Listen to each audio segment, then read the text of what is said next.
Hi guys, welcome back to my channel. If you're new, I'm Gwen Kim, and today I wanted to touch upon something that is very close to my heart and something that can be viewed differently depending on who you are. And it's about ministry and family. What's more important?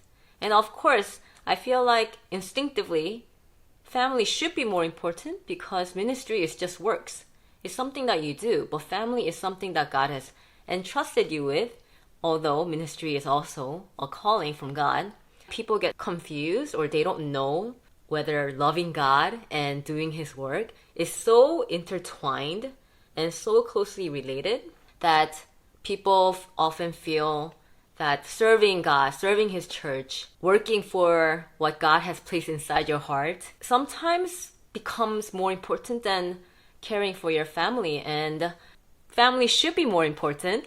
There's really double messages that comes from pastors and from the church of what's really important and what should be first and what's not. And especially in church, people who are doing God's work, as long as they're serving faithfully in whatever God has placed in their hearts, people, especially Christians, we look up to them.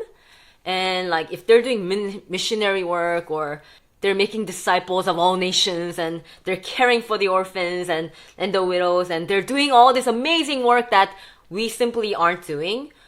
Many times we look at them in a state of awe because they're doing God's work, even though their children aren't walking with God, their marriage isn't very good. A local missionary, he was basically telling his testimony of how God was using him, but the struggles that he had to go through within his family.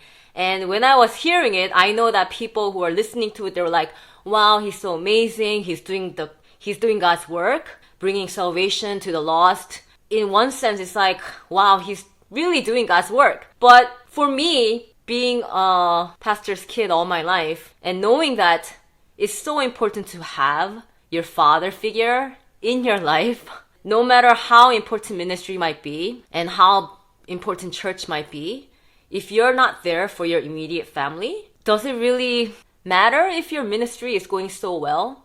If you're touching other people's lives when your own children hate you?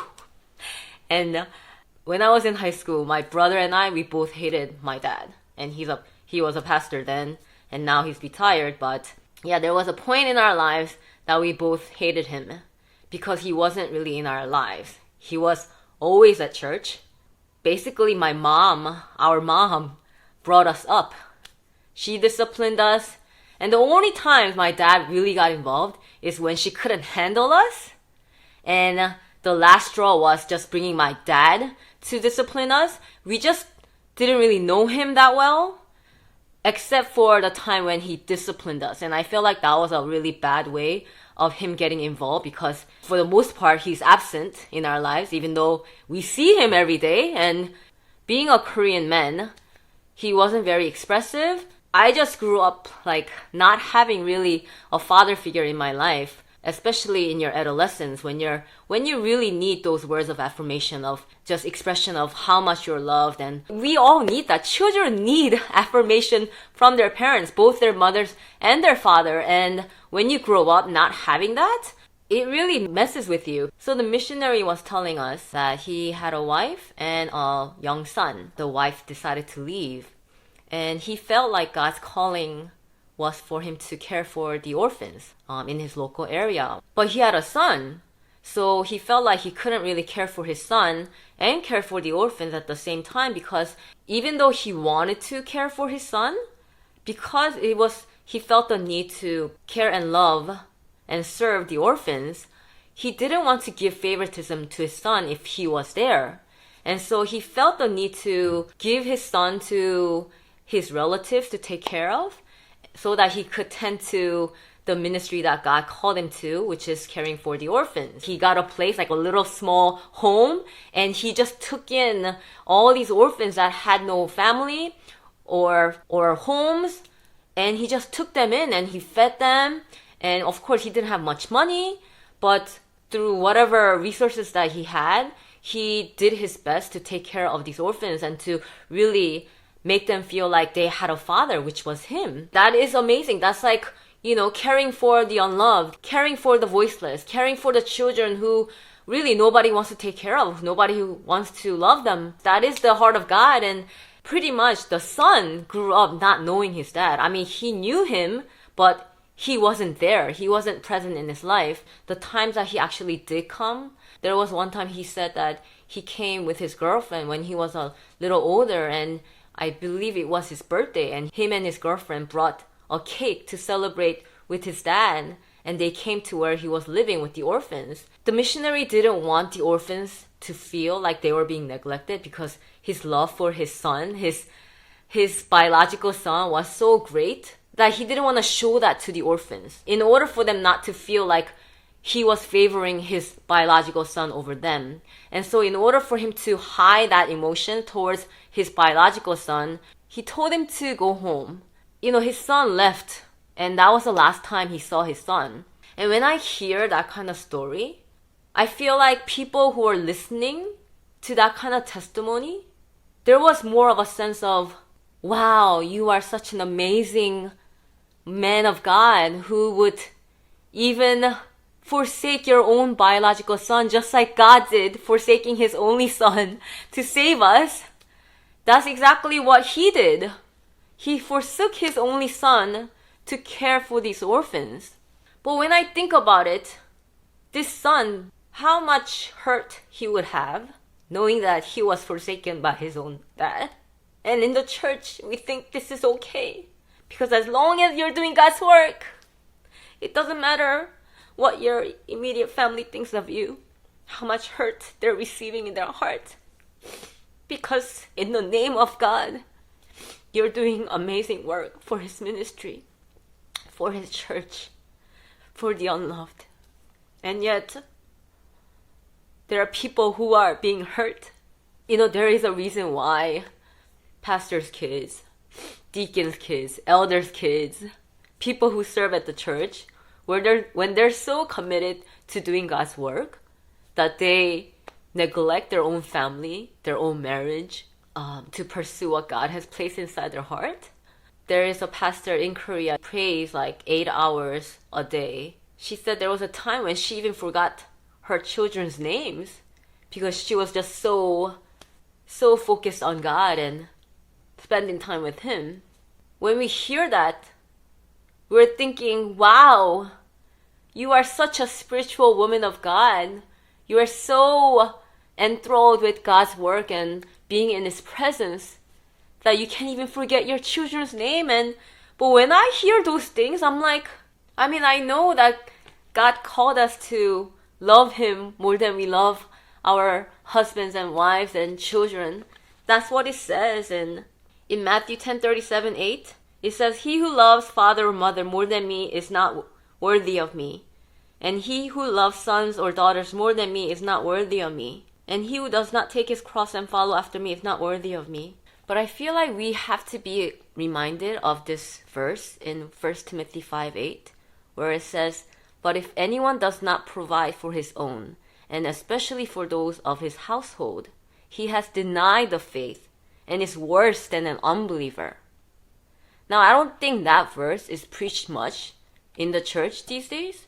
So I feel like there needs to be a balance of how much you really serve. And I'm talking, for both parents, but especially to men who are called to be the leaders of the family. When they are not present because they're out there serving God's ministry and neglecting the immediate family that God has given you to tend to and to care for and to love on, and you're not there and you're absent, then you are neglecting the first ministry that God has called you to.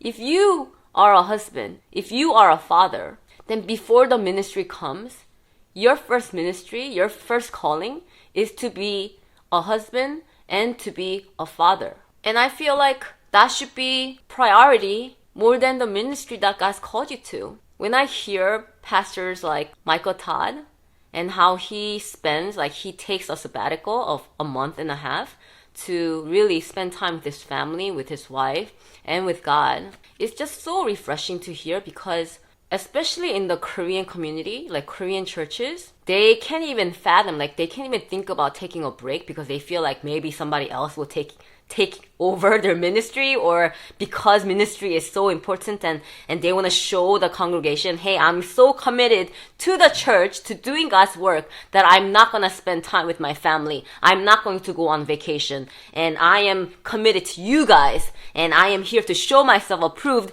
pretty much basically through your life, through the example that you're showing the church.